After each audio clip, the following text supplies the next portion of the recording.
Welcome to the Creators Podcast. I'm Jonathan Hamill, a doctor and writer based in Paris. Today, my guest is Lucy ADLINGTON. Lucy is an author, presenter, and collector of antique and vintage clothing. As a young adult writer, she is the author of many novels, including The Red Ribbon, a fictionalized account of the lives of women prisoners working in a fashion salon in the heart of the Auschwitz concentration camp. The Red Ribbon later evolved into a nonfiction book called The Dressmakers of Auschwitz, which was translated into 22 languages and stayed on the New York Times bestseller list for over 6 months. Earlier this year, Lucy published another nonfiction book titled Create War Fashion Tales from the History Wardrobe, in which she examines the wardrobe of women before, during, and after the Great War. Lucy is also the creator of the History Wardrobe Project with her partners Lucy Ridley and Meredith Towne.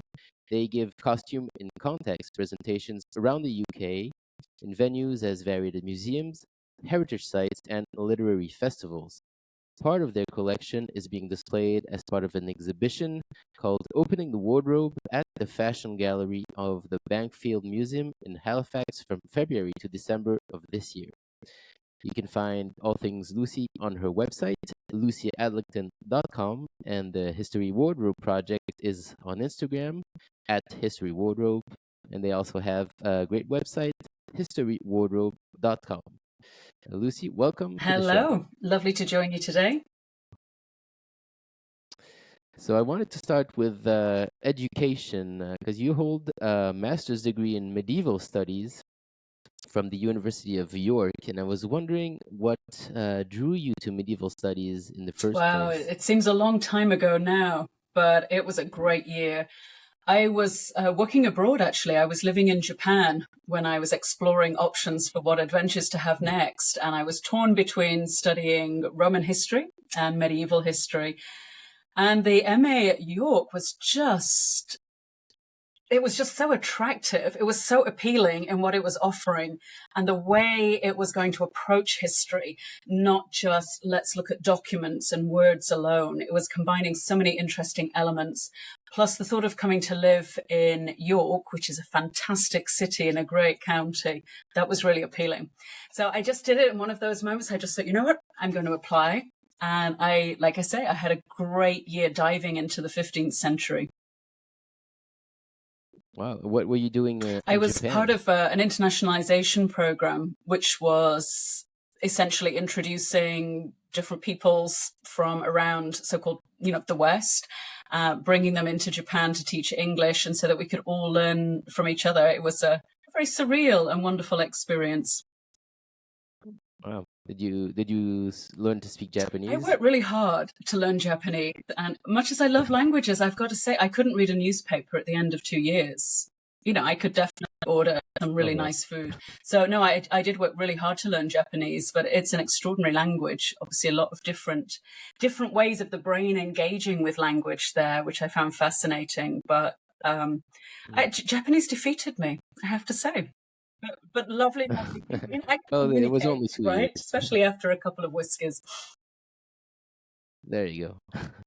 So I was looking at the department's description of the course in York, and I see what attracted you, because they say we draw upon expertise from the departments of archaeology, English and related literature, history and history of art, computer science, language and linguistic sciences, music and physics. So, as someone who is now a novelist, an author of young adult books, a collector of clothes, do you think this interdisciplinary collaboration was part of the appeal for this master's degree? No, absolutely. I remember coming out of lectures and tutorials just fizzing. My brain has always been a very curious one. I've always enjoyed learning and just diving into whatever subjects I can. And I've specialized in so many different things. I love the way they connect. And I just think the way that the MA staff were teaching to open our eyes, open our minds, open our minds to new ways of looking at things, rather than having things in rigid little boxes, saying, what can other disciplines teach us? And that's something I've carried forward in my work over the last 20 years. Yeah, for sure. And during that time, were you writing at the time, or do you remember any specific classes, teachers who have influenced your writing, your I life have as a always writer? written. I've written since I could pick up a pencil, and I was definitely writing because it was such a creative time. Always my brain wanted to turn things into stories.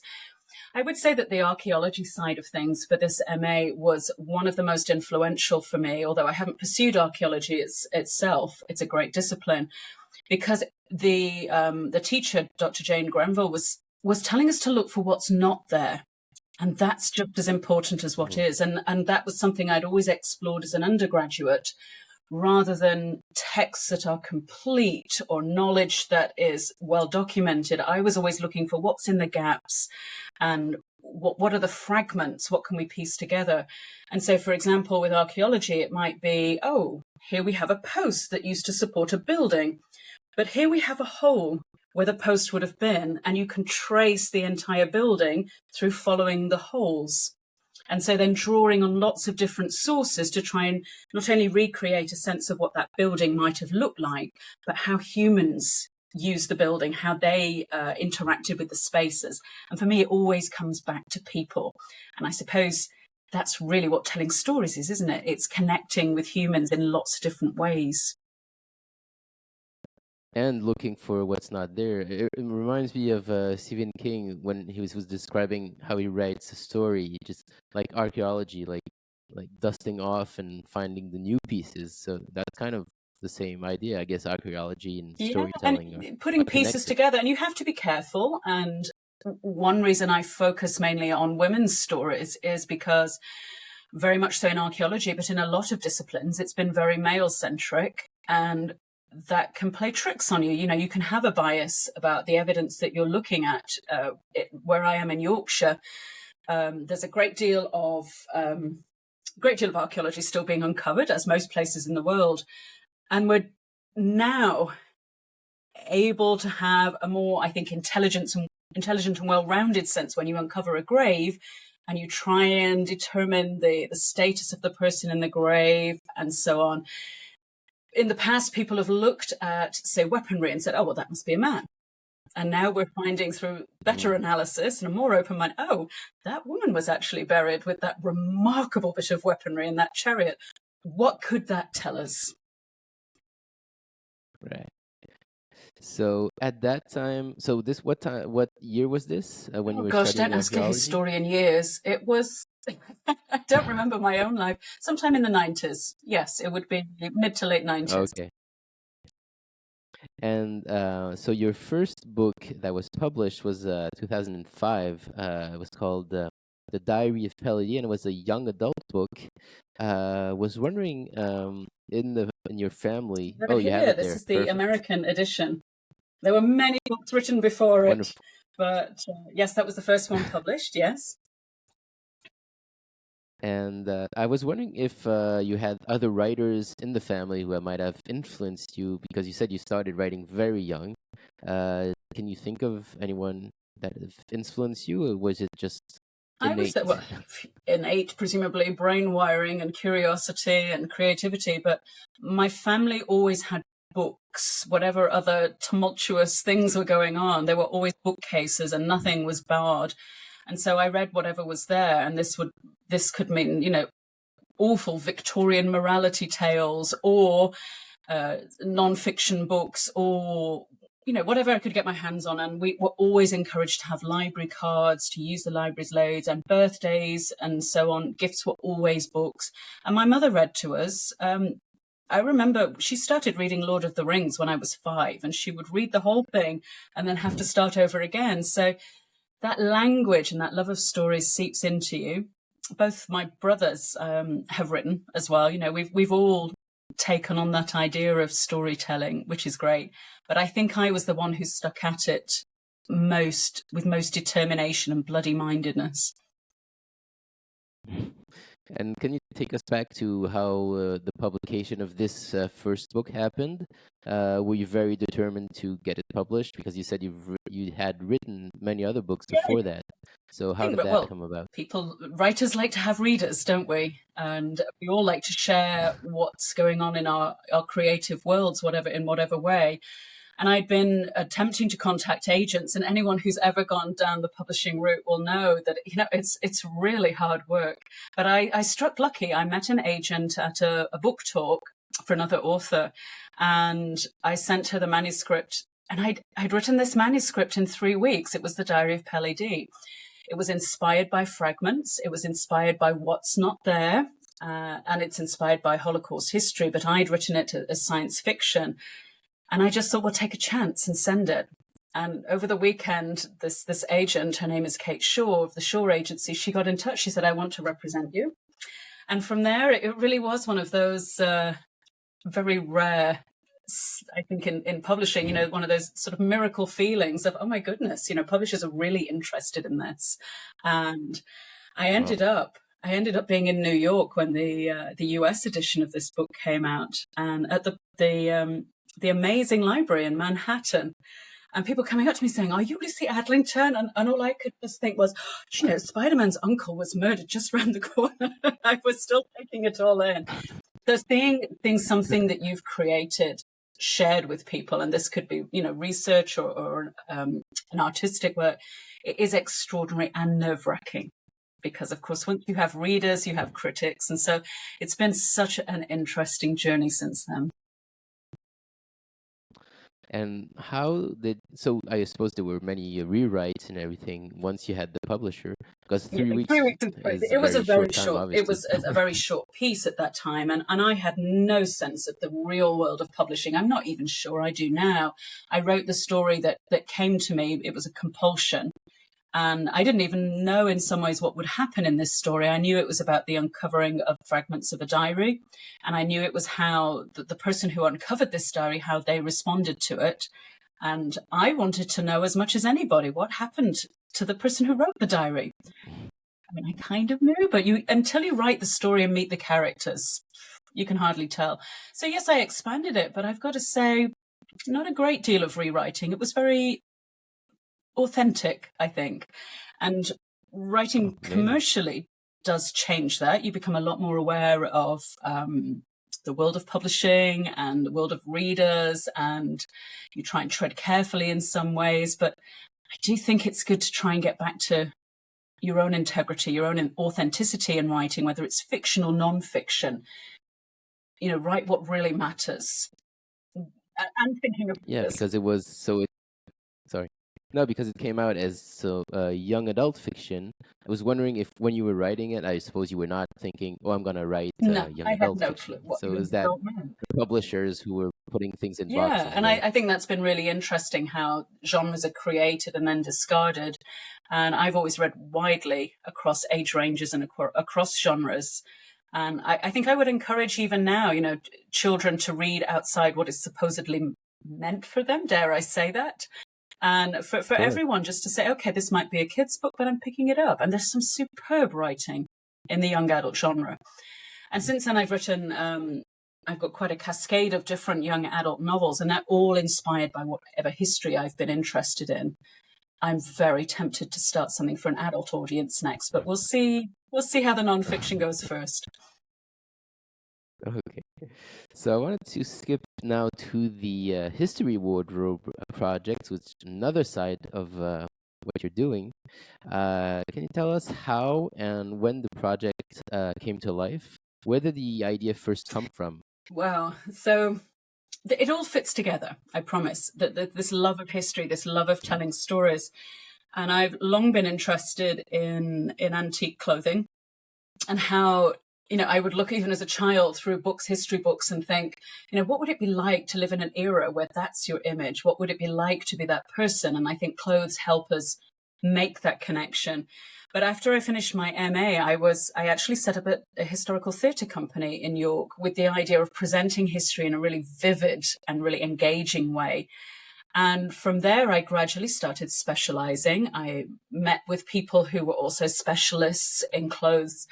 And the idea was to create a series of presentations that were about clothing history in the sense of how it interacts with people, how the clothes can tell stories. So we started off doing really lovely Regency talks, including one called Undressing Mr. Darcy.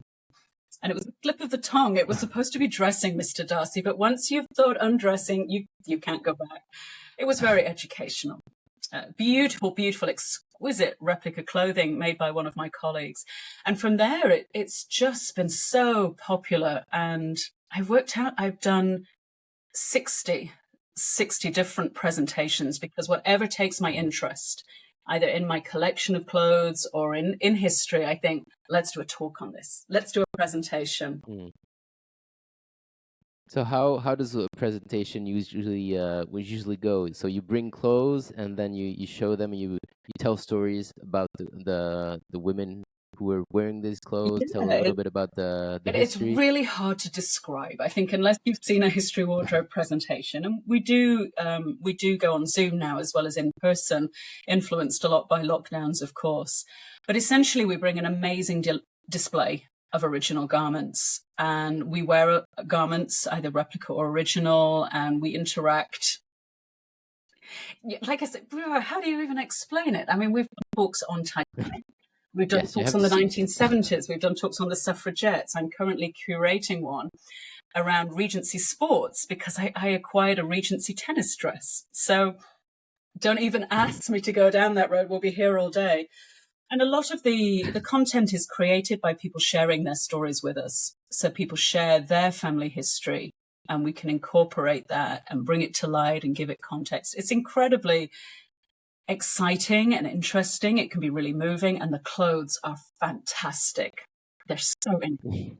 And how do you get the clothes? Is it also people bringing the stories also bring clothes? Yeah, we get, I mean, particularly now, because I've been doing this for well over 20 years, we get people who, they don't want their clothes to disappear.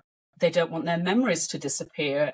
And while museums can collect a lot of things, and there are things that should be in a museum, most things were too ordinary. Our lives, museums wouldn't consider them. So people bring these carrier bags, these shopping basket garments, and say, oh, this belonged to my aunt, this belonged to my grandfather, or whatever. And they share the stories with them. But for the more big ticket items, yes, I have to go to auctions and go rummaging around flea markets and so on. But I do like the ones that come with a story. And we've certainly been donated some very, very moving garments. I'm sure. And what can you tell us about the current exhibit at the Bankfield Museum in Halifax? Oh, that's brilliant experience for me. So Bankfield Museum in Halifax in North Yorkshire, they have very strong textile links anyway, that the whole north of England has a really sound history in textile industry. And they said, look, we've got this year free. We've got this whole fashion gallery. Do you want to exhibit your collection? And then we worked out that it would just take a tiny fraction of my collection to fill this gallery. But we decided to do it through the idea of clothes telling stories and clothes holding memories. And so the whole gallery is a wonderland of ordinary people's lives. There are clubbing boots from the 1970s. There are beaded gowns from a Jewish woman who escaped from France before the Holocaust. There's an extraordinary garment recreated by my colleague about the famous painting from Gustav Klimt, Woman in Gold. Emily Fluke created the gown, wow. So we've told those stories. And it's been wonderful to see these things on display and to see people's reactions as they go around the gallery. What are some of the reactions? I suppose you've been in the museum watching people more than the garments. Yeah, I like people. One of the things I love is when people just go, oh, I had one of those, or my nan had one of those, or I remember those. So that's wonderful for recent history. And then obviously that some of the big show-stopping garments, they're the wow factor. But what I really like is when people stop and they will look at a garment and then they read the label and you see them absorbing the story that goes with it. And they say, oh, and you see the emotion there. I think it's incredible how you can evoke that emotion through textiles. So I was watching some of your videos because you have a few videos on YouTube, and in one of your talks you mentioned your grandmother, one of your grandmothers, and you said she was a very gifted dressmaker. Was this Margaret, the one who owned the navy blue jacket that you show in one of your talks in the Victory Fashion video? So two grandmothers, one Margaret who was in the Navy, and I have her jacket and some of her memories. And she did so remarkably. She went blind, but still continued sewing with the help of safety pins and so on. But my dressmaking grandmother was Ella. So they're both remarkable women in their own way, quiet way. And Ella, my maternal grandmother, sewed and knitted all her life, and it never really registered. It was always, it never occurred to me to ask her those questions like, why did you start sewing? How do you feel about it? What's it like to be a dressmaker? Until it was too late. And she was definitely a very strong influence for me writing about dressmaking during wartime. And in one of my novels, I named the chief character. I named it after my grandmother, Ella. So Ella and Margaret, both remarkable to me, both ordinary in history terms. So one thing that I learned while reading your books, and I had really never thought of it this way, is seeing history through the lens of clothing, which is what we've been talking about. So we get a sense of the politics at the time, psychology of the people wearing it, or people making the garments, social status. When did you first make this connection between clothing and history? I think it stems from interdisciplinary work as a postgraduate, and then through theatrical work, understanding how you interact with clothes when you wear them, what it's like to move through spaces in different clothes, how you present, and how people react to you differently depending on what you're wearing, whether you're wearing elite clothes, whether you're wearing clothes that appear to be dowdy or seductive, and so on. And essentially, clothing permeates every human interaction, and clothing enables so many human possibilities. I always think, you can't go into space without Velcro. Humans can't explore the extremes of the natural environment without appropriate clothing, even now. And so to me, it's really frustrating how dress history, as it's now referred to, dress history or costume history, has been sidelined as something that's not really important. Oh, that's just clothes, or it's just domestic, or it's just, I got to say, I think it's misogyny. It's just a women's subject. Women are interested in that.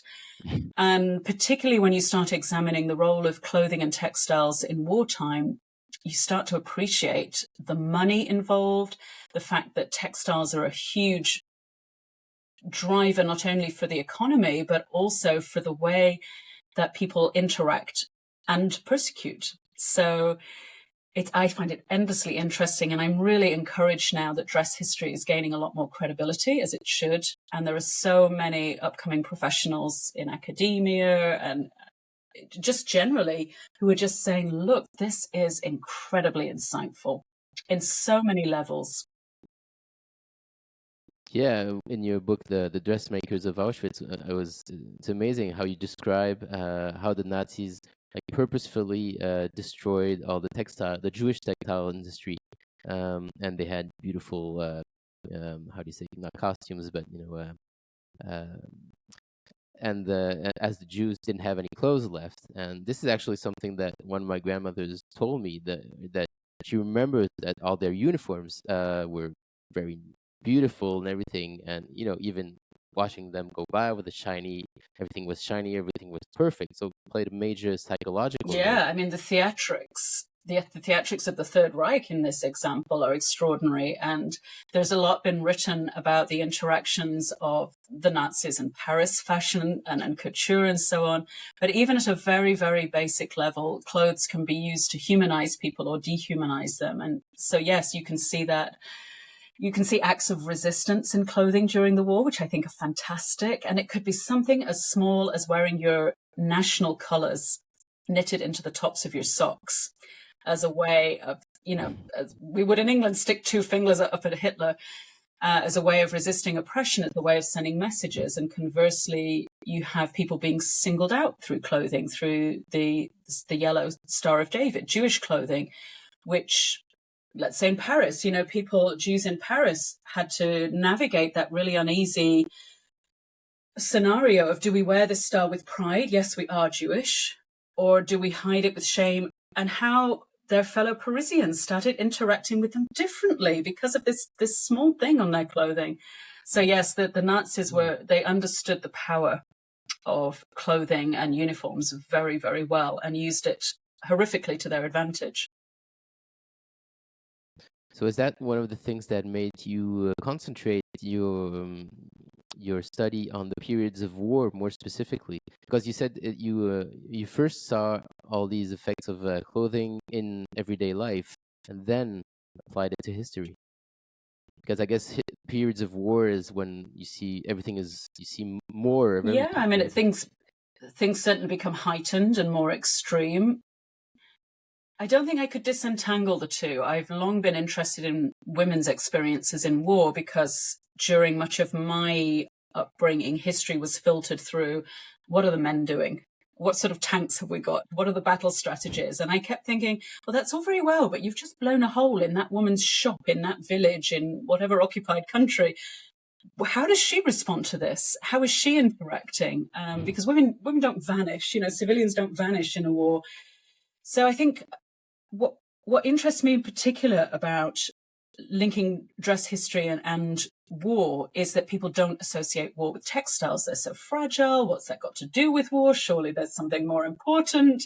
This is sarcasm. And so you can actually see that something as apparently fragile and ephemeral as fashion and textiles can reveal so much about people's experiences. So I was just reading an article about, a contemporary article about Ukrainian soldiers, female soldiers now in combat. And they were saying in the article, well, we don't have clothes that fit us. And they weren't talking about, did they look like the latest, the dernier cri. They were saying, our clothes are made for men. We are not men. We can't operate safely with these garments. They don't take into account we were shaped very differently. And it just took me back 80 years to, in this case, Russian Soviet women in combat who were parachuting and saying, well, our boots are falling off because you've given us men's boots. We can't keep them on. And the same complaints, or perhaps on a more emotional level, I was reading about laundry in wartime, because you still have to wash clothes, and military laundry, and women saying they were washing the blooded uniforms of frontline soldiers and just watching the blood come out. And to me, that sensation, thinking of the cold water and the water then running red, it's incredibly impactful. I could go on, as you can imagine, which is why I write books. No. I can share all of these thoughts and emotions. Yeah, so let's come back to the books. I wanted to talk about the transition between two of your books. The first one is called The Red Ribbon, and the second one is called The Dressmakers of Auschwitz. So I do. I have, in fact, I've just received, this is the Lithuanian translation of The Red Ribbon. Oh, wow. It's been translated into many languages too. So essentially back in 2008, and that is a date I remember, I came across mention of a fashion salon in Auschwitz.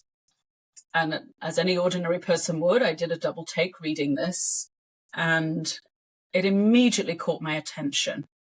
Just that conjunction of fashion and genocide, that the two should not go together. And I really wanted to find out more about it. And at the time, it just seemed that there were so many dead ends with research I wasn't able to.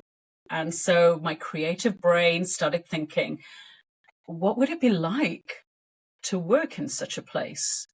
And from what I'd long been reading about women's experiences in Auschwitz-Birkenau, I decided to explore this idea in fiction.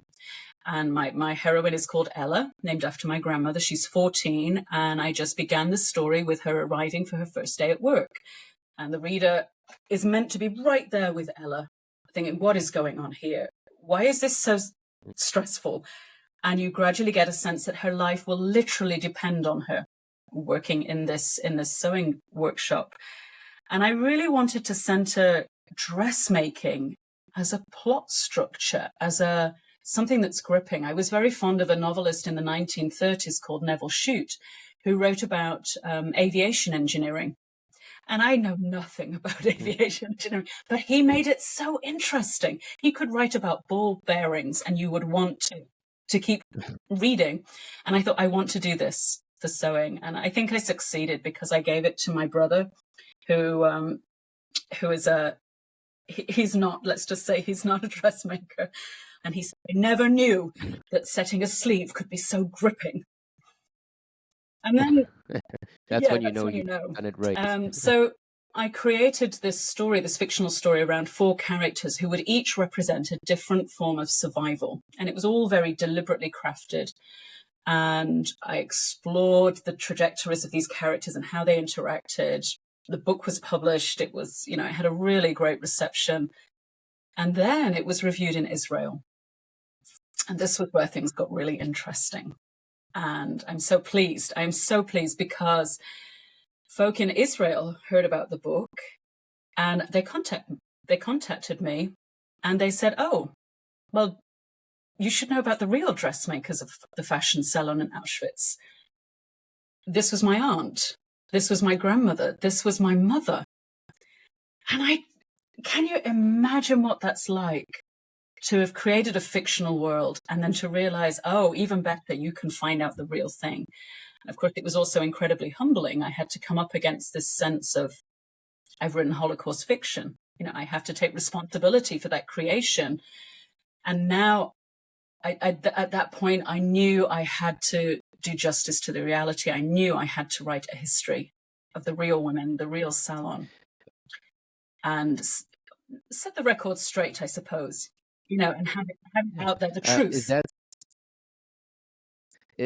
Had you not even thought that was possible to meet these people, or had you searched? I had nicknames: Bracha, Katka, Mimi, Lulu, Baba Borishka. This would be like finding somebody called Sam or Bob or whatever. And at the time, I wasn't able to track down any further.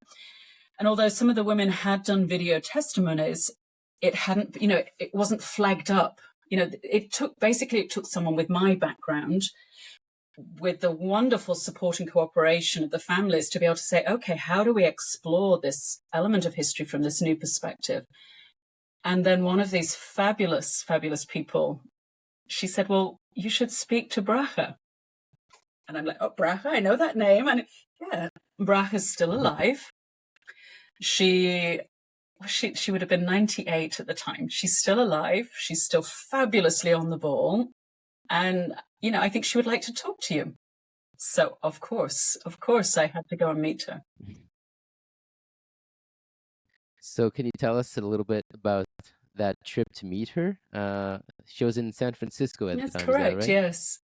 It was personally and professionally really powerful.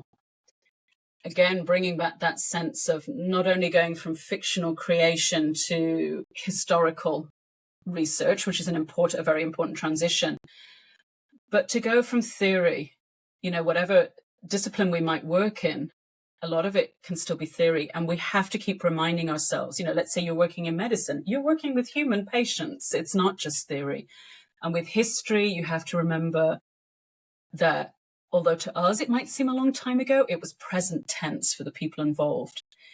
So not only was I going to be interviewing someone about a very traumatic time of their life and a very intimate topic in some ways, I was also going to be in the presence of someone who endured what I could only write about. And so, yeah, that was very emotional. And I had a fabulous writer friend, Ellen Klages.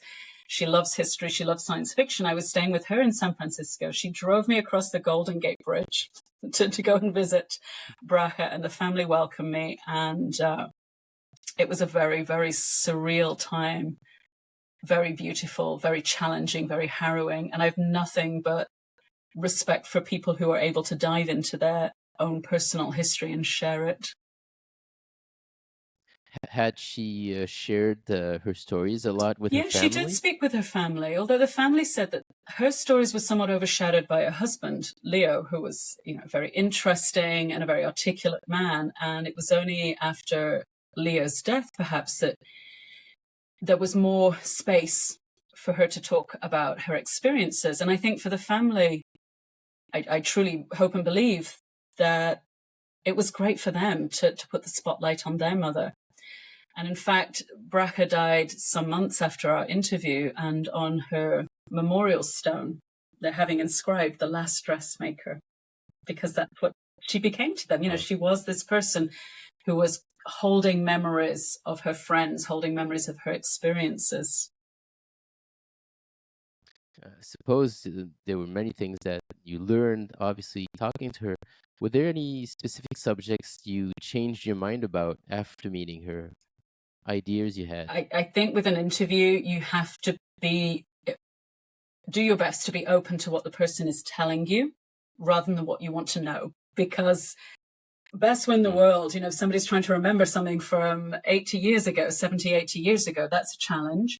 And humans don't always register certain elements, things that I might be interested in, my interview subject may not. So in the case of talking to Bracha, I was there to listen, and she made that very clear. I was there with my notepad, my recordings, and she said, "You listen." Okay, I'm listening. So listen to what people tell you. And then going back to the idea of gaps, listen to what they're not telling you. Not only in what people don't remember, but what they don't want to discuss, what has to be elided over, what's too painful.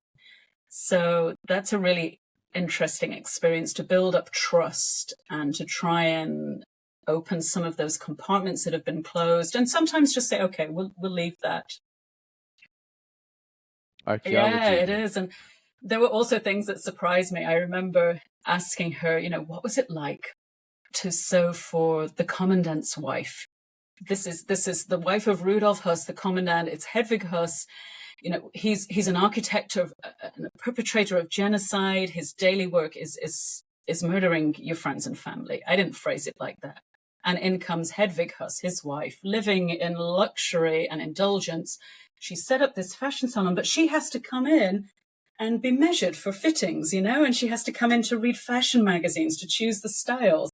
So she's interacting in this incredibly intimate and, timeless way of dressmaker and client, tailor and client. And I said, well, what was she like?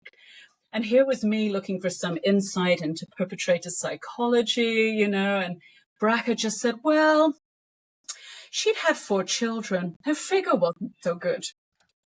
And Bracha was just thinking in terms of a dressmaker, how do you assess someone's physique to dress them?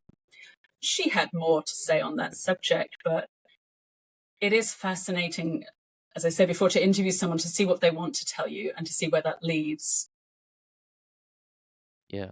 So that was a single visit, or did you We had get multiple to go back many visits, times? and at that time I was also speaking a lot with her family, because of course the second and third generations, they all have their own ways of interacting with family history. They're impacted by it. And by happy coincidence, one of the best archives for this subject was in San Francisco. A survivor who'd worked in the same building as the dressmakers had collated very many testimonies of these women. These were mainly women forced to work in clerical roles and service roles for the Nazis at Auschwitz. There were about 300 of them, mainly Jewish. And the survivor, Dr. Laura Shelley, collected their testimonies. And if she hadn't looked for those gaps and said, why has nobody written about this? Why don't we know? I wouldn't have had these resources. I couldn't have written this book and then shared. She did incredible work, really sound academic work on this. And it's another example, isn't it, of finding fragments, making sure things aren't lost. And within these archives, there were more testimonies in French, in Spanish, in German, in Hebrew. It was a very interesting time in San Francisco. I'm sure. how about memorabilia from that time? Did the family still have things that they showed you, that some amazing maybe dresses even? Bracha's home was filled with books and photographs of her family and fresh flowers, and she had many um, textiles that came from Slovakia, her home country. But she hadn't kept specifically anything from the war. There wasn't the opportunity, and they had so little. But one of the other survivors, her name's Hunya Volkman. She's featured in the book. I was in touch with her niece Gila, and Hunya had passed things on to Gila, which Gila was then able to share with me. They're now part of my costume collection. And I find that really powerful to look at these garments and to think, whose fingers stitched these and what else had she made? And who had she sewed it for? Because that's still one of the speculative elements of this fashion salon in Auschwitz. Hunya said they sewed for the very highest names in Berlin. She never said which names, who it was, but it could have been Magda Goebbels and Emmy Goering and Ava Braun. We don't know. Yeah, and there was a waiting list, 6-month waiting list. The SS at Auschwitz got crazy. first dibs, essentially. The Berlin women had to wait. And isn't it just sickening to think of, Aryans, so-called Aryans in Germany had devoted years to rendering the fashion trade Jew-free, and then in eliminating Jews from life in Germany, and then literally wanting to eliminate Jewish people from life. And yet they still wanted things that Jewish talent could make. Yeah, it's amazing for sure. So you've described the fashion salon as an anomaly, and I couldn't agree more. And one of the things that surprised me in the book, you say that the women sewing in there were also, to a certain degree, allowed to follow religious observances in Auschwitz. Could you tell us a little bit more about that? So this information comes a lot from the testimonies collected by Dr. Laura Shelley, who was in the SS administration building, as I said. And it is one thing, certainly, that the Nazis, they wanted to eliminate any elements of Judaism as of faith, both in stealing religious objects and religious garments, but that there was a certain amount of resistance, of course, even if it's saying prayers. And it was remarkable that those prisoners who were still observant would find ways to mark the calendar so they could observe Jewish festival dates, and that they would find ways to fast even though they were starving. And this was linked with education as well. They found ways to have study classes, not only for religious studies, but in a multitude of different languages. They were thirsty for knowledge still. And so they helped teach each other about the world, about their specialities, about their interests. And in that sense, they kept alive the notion that they were people and not just enslaved workers. And for many of them, faith was a way to hold on to life, to keep a sense of hope. Although Bracha said she did not pray in Auschwitz. And given what had happened to her family, her experiences, I can't judge that. Yeah, no, the survivors, there's very different ways that people went with religion after surviving with the war, for sure.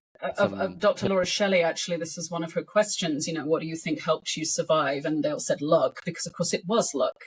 In this case, the dressmakers had the luck of connections to get into this fashion salon, which was relatively safe.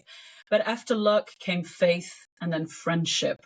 And that is the element that I wanted to emphasize most in the book, The Dressmakers of Auschwitz, that while the Nazis were busy trying to destroy familial relationships and community and religious structures, people themselves, they held on to friendships and loyalty as a sign of their humanity. And they kept their compassion against extreme odds. Whereas the Nazis, who had everything, compassion was last on their list. For sure. So I want to come back to, you mentioned earlier that you were working in a theater company, and then I noticed that you recorded the audiobook for The Dressmakers of Auschwitz, the book. yourself, which is, I think, unusual for authors, right? So, what inspired you to do this yourself rather than hiring a professional actor? Had you already done No, this? I hadn't, and it is a speciality. I think all credit to voice actors. You know, it is a huge skill, and I feel very strongly that AI should not replace creatives and actors in this way. It wasn't my idea, to be honest. The publishers contacted me, Really? and they said, you know, this book is so emotional and in many ways so personal. We feel that given your confidence speaking, you know, you could record it. And I was quite taken aback, but I like a challenge. And it certainly is a very different skill from speaking live. We had a recording studio near York. There was an audio director who was great. And I think the other reason they asked me is because there are quite a few foreign language phrases in it. You know, it was quite challenging. I had to do a lot of prep on that. But the difference between reading something on a computer screen or on paper and then reading it out loud, and then to read it out loud at the speed required for an audiobook, it hits you in such different ways. I've always read texts aloud to analyze them, you know, to proofread how the rhythm is. But when you start reading aloud some of the anecdotes in the Dressmakers of Auschwitz, say, and some of the dialogue that the women shared, it has such impact. It was very emotional. I could feel my Yeah. emotions Did you back work again. with the Did you work with a coach, or did you do No, everything it was yourself? all done very professionally, and like I say, there was a director who was very good at.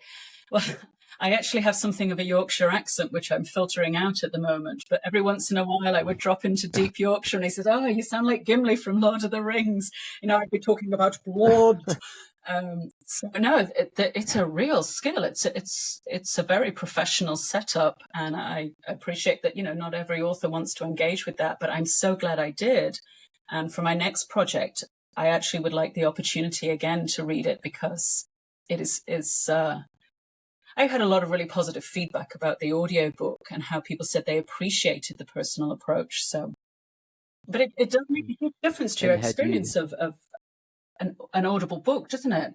Whoever reads it, you can, yeah, Oh it'll yeah, for work sure. for you. It's a huge part of it. Yeah. And had you studied acting? Because you did a lot of you still do a lot Yeah, of I'm theater a lot. presentations and everything. I'm not professionally qualified, just have a lot of experience and a lot of love for it. And again, it's all about connecting, isn't it? Assessing how do you get your message across? How do you share this with people, whether it's readers or an audience? I do a lot of comedy on stage. I don't tend to write comedy. And I particularly Mhm. like doing author talks, actually. I take along garments, say for the Dressmakers of Auschwitz, I have garments from the era to illustrate it. And, you know, you can read the anecdotes, you can engage with an audience. It's really powerful. Yeah. And you mentioned reading parts of what you're working on also out loud. Does that include novels, nonfiction? Do you always read everything out loud just to get the Yeah, I rhythm try right? to, you know, if there's time, because when we write on screens, I think our eyes slide over. And I think books have changed a lot since writing on a PC or whatever, even on a phone. Since people have done that as a norm, I think the way that we structure Hmm. fiction, it has changed. And Really? I yes, I do. I write as I speak, I think, which is interesting. So I think it's a great way for any writer to check through their work. Does it make sense? Am I saying what I want to say? It doesn't mean that you have to sound like some great Broadway star or, you know, Mhm. treading the boards at the Old Vic Theatre. I think it's just getting a sense of what am I saying? How is this coming across? Yeah. And do you read it to someone, or just read it No, out I wouldn't loud and inflict just that on to them. get a feel? They hear me talk about my work enough as it is. One thing I would say is that for writers, it can help to record something. You know, even if you're just doing it into your phone, recording into your phone, and you don't have to do the whole Mm. book. It's not like doing a professional audiobook, but just record a bit and see how you feel using the rhythm of your language. And you get a sense for when you repeat a lot. And it's the act of recording somehow makes you focus a bit more rather than just talking into thin air. Yeah, and how do you think writing has changed? You were saying it's changed since people are writing on the computer. You think just the rhythm, the length of the sentences? There must What be do you think people has changed? who've analysed this. I haven't. This is just a general sense. But yes, reading books that I've Okay. enjoyed, say written in the 1960s, some of the density of the prose and the wonderful, wonderful multi-phrasic sentences. I don't even know if that's proper English, but the complexities. Whereas now I think there is we favour shorter paragraphs, shorter sentences, and you can write things that aren't even sentences. Which when I was at school, no, you cannot just write a single word and never start your sentence with and. And I quite like the freedom actually to defy these long paragraphs, these Dickensian paragraphs, much as I can enjoy them. And I think visually as well, the way we look at things on the page, we expect to see more white space. And I suppose there's a lot to explore about attention Yeah. spans. People die. Oh yeah, for sure. Shorter paragraphs. It's the world of TikTok now. I couldn't tell you about TikTok. It's beyond me. I'm not a video person.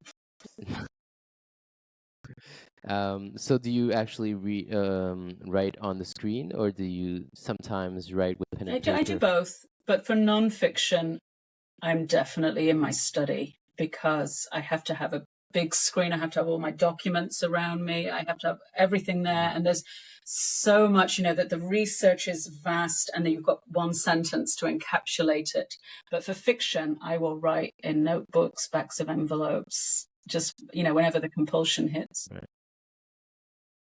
Oh, interesting. So I wanted to come back to stories and the way they find a way to get to you, because you mentioned that after the Red Ribbon, people sent a lot of stories to you, kind of like other authors like Heather Morris and the Tattooist of Auschwitz. She also got sent a lot of stories, familiar stories, family stories, sorry, that led to other books. How much of a surprise was it when you started getting these stories? That's a really good question. I had the pleasure of working with Heather Morris on a couple of events, and it was really lovely to hear her talk about how open she is to listening to people and telling their stories. I have been absolutely staggered by the response to the book, The Dressmakers of Auschwitz. My agent tried to warn me because I told her, before I said, I want to write this history. I hope somebody will want to read it. And he was just, like, oh my goodness, they're going to want to read this, Lucy. So I still, even a couple of years later, I'm still getting messages either daily or weekly from people who they want to reach out and connect. They want to say how the book has resonated with them personally. And they do want to share stories because nobody wants to feel that their life has been one of those unfilled gaps, one of those silences. We all want to think our lives have mattered or the lives of our loved ones have mattered. And for some people, my book has helped put their own family histories into context, or it's helped start conversations in their family. And I've been really touched by the things that people have shared. And absolutely, it has influenced the current book I'm writing. It has very, very much been influenced by what people are reaching out to me saying, you should know about this. I want to tell you this. So the book you're writing, can you tell us a little bit about it? Is it made from many different stories that you've heard? I mean, I don't know if you want to talk about it. It's work in progress. I'm halfway through now, and I have I've just signed with publishers, so it is going to happen. It's going to be a real book, and it's built around garments again. In one particular garment, which I'm not going to tell you. I'm going to tease you and tantalize you with that. A garment that had a name but no story, and I set myself the quest of whose garment was this? Who was this? Who was this person? Who was this girl? And you can imagine that what an interesting detective experience that has been. But I'm linking it in with several other stories and giving it context through stories that people have shared. And that's really important, I think, not to have something in isolation, but to compare and connect and contrast. So it's a very, use the word rich, very complex, a very rich story, very beautiful and very sad. Well, good teasing. Good teasing. We can't wait. So that will be out next year, I suppose. I Sometime next think year. at the moment we're looking at January 2025, a winter publication, because it is a Okay. winter garment. There's another tease. Yeah. Okay. And also, I Oh, haven't finished it yet because I'm doing a lovely podcast that's with you. that's the most part. But I will crack on. And there's always, as you work, there's always more that you uncover. Any writer will know that. You go down a lot of rabbit holes, and there are a lot of dead ends. But then new doors open, and always I'm surprised by how much more there is to know. And yes, people still reaching out and saying, by the way, Wow. you know. Amazing. What about the books you read? Can you tell us some of the books that you've recommended the most, or maybe gifted the most? I read a lot of history books, but I think as an antidote, I read a lot of I like romances, I like crime thrillers, I like a lot of contemporary stuff. But I'm going to show you, actually, I am going to show a book that I've been gifting. I hope nobody who's got a birthday coming up is watching this or listening, because it's a book called Adrift: The Curious Tale of the Lego Lost at Sea, by Tracy Williams and others. And it's just one of those brilliant books that takes little snippets, little bits of plastic found on the beach, and then traces these global and very human stories. So Adrift is the one that all my friends are going to be getting for Christmas birthdays. Amazing. Great. All right. Well, thank you so much, Lucy, for taking the time to be here. I know you have to get back to writing the next book. So It's been a real pleasure, Jonathan. once It's been so interesting. And thank you for such interesting questions. Oh, And thank good luck you. with your own projects. So once again, people can find you. Good luck with your Sorry? own projects too. Oh, thank you. Yes. So people can find you on your website, lucyadlington.com or historywardrobe.com if they want to catch one of the presentations, which I'm sure are a lot of fun. Thank you, everyone, for listening. If you enjoyed this conversation and if you would like to hear more, don't forget to like, subscribe, spread the word, and you can find all the information about this podcast and my activities as a writer on my website, hamilljonathan.com. All these conversations are available on YouTube, Spotify, Apple Podcasts, and wherever you get your podcasts. Thank you, Lucy. Thank you, everyone, and see you soon on The Creators.